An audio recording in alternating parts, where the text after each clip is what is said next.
అందరికీ నమస్తే, welcome back to our channel happiness of Prem Harsha. So అందరూ ఎలా ఉన్నారండి? మేమైతే చాలా బాగున్నాము. ఈ రోజు చేపల పులుసు అనేది ప్రిపేర్ చేసామండి. సో ఈజీగా జ్యూసీగా చేపల పులుసు అనేది ఎలా ప్రిపేర్ చేసుకోవాలో వీడియోలో చూపించబోతున్నాను. సో ముందుగా నేను 1 కిలో చేప అయితే తీసుకున్నానండి. సో దానికి టేస్ట్ కి తగ్గట్టు సాల్ట్ అనేది యాడ్ చేశానండి. అలాగే 3 టేబుల్ స్పూన్స్ కారం అనేది యాడ్ చేశాను. అలాగే 1/2 టేబుల్ స్పూన్ పసుపు అనేది యాడ్ చేసుకున్నామండి. కొంతమంది స్పైసీనెస్ ఎక్కువగా ఇష్టపడతారు కాబట్టి సో కారం అనేది తగినట్టుగా వేసుకోండి. సో మీరు తినగలిగే అంత.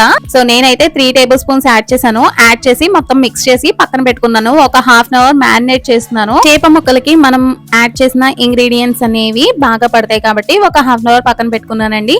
సో ఇక ఒక కడాయి పెట్టుకొని లో ఫ్లేమ్ లో 3 టేబుల్ స్పూన్స్ ఆయిల్ అనేది యాడ్ చేసుకుంటున్నాను. ఆయిల్ అనేది హీట్ అవ్వగానే 1/2 స్పూన్ ఆవాలు అలాగే 1/2 స్పూన్ మెంతులు అనేది యాడ్ చేశారండి.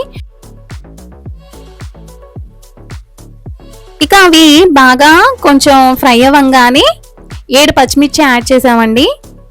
అలాగే 3 సన్నగా తరిగిన ఆనియన్స్ కూడా యాడ్ చేసాము.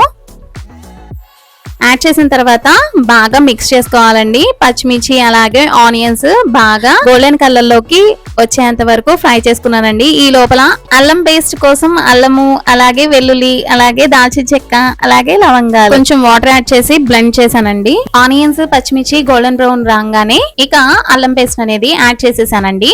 అల్లం పేస్ట్ కూడా కొంచెం ఫ్రై అవ్వగానే మనం మ్యారినేట్ చేసి పెట్టుకున్న చేప ముక్కలు అనేవి యాడ్ చేసుకోవాలండి. సో యాడ్ చేసుకొని జాగ్రత్తగా మిక్స్ చేసుకోవాలన్నమాట. మిక్స్ చేసుకునేటప్పుడు గరిట యూజ్ చేయాలండి. సో ఈ టిప్ మాత్రం పాటించండి. ఎందుకంటే మనం మ్యారినేట్ చేసిన తర్వాత చేప ముక్కలు అనేవి ఏం బ్రేక్ అవ్వు. పులుసు పోసిన తర్వాత గరిటె మాత్రం యూజ్ చేయకూడదండి. ఈవెన్ గా అల్లం పేస్ట్ అలాగే ఆనియన్స్ అలాగే పచ్చిమిర్చి అన్ని ముక్కలకి బాగా మ్యారినేట్ అయ్యేలాగా కొంచెం సేపు అలా గరిటెతో తిప్పుతున్నామండి. తర్వాత దానిలో వాటర్ అనేది రిలీజ్ అవుతుంది కాబట్టి సో కొంచెం వాటర్ మగ్గేంత వరకు అలా పొయ్యి మీద పెట్టుకోవాలండి. సో వాటర్ మగ్గిన తర్వాత మనం పులుసు అనేది పోసుకోవాలన్నమాట. సో ఈ చిన్న టిప్ అనేది పాటిస్తే సో చాలా టేస్టీగా ఉంటుందండి చేపల పులుసు. ఈ విధంగా ఒక్కసారి ట్రై చేయండి. వాటర్ ఇంకిపోయిన తర్వాత చేప ముక్కల్లో ఇక పులుసు అనేది పోసుకుంటున్నానండి. సో పులుసు పోసిన తర్వాత మనం గరిట అనేది యూజ్ చేయకూడదు కాబట్టి సో ఇలా తిప్పుతూ ఉండాలి. తిప్పుతూ మధ్య మధ్యలో అడుగంటకుండా చూసుకుంటూ ఉండాలండి. సో లో ఫ్లేమ్ లో మాత్రమే ఒక 15 మినిట్స్ అయితే పులుసు అనేది బాగా పడుతుందండి చేప ముక్కలకి.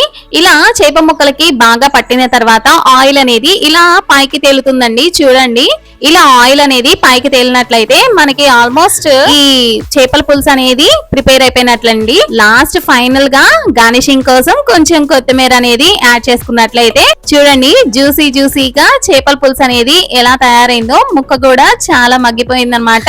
సో ఈ విధంగా ఒక్కసారి ట్రై చేసి చూడండి. సో చాలా అంటే చాలా బాగుంటుంది.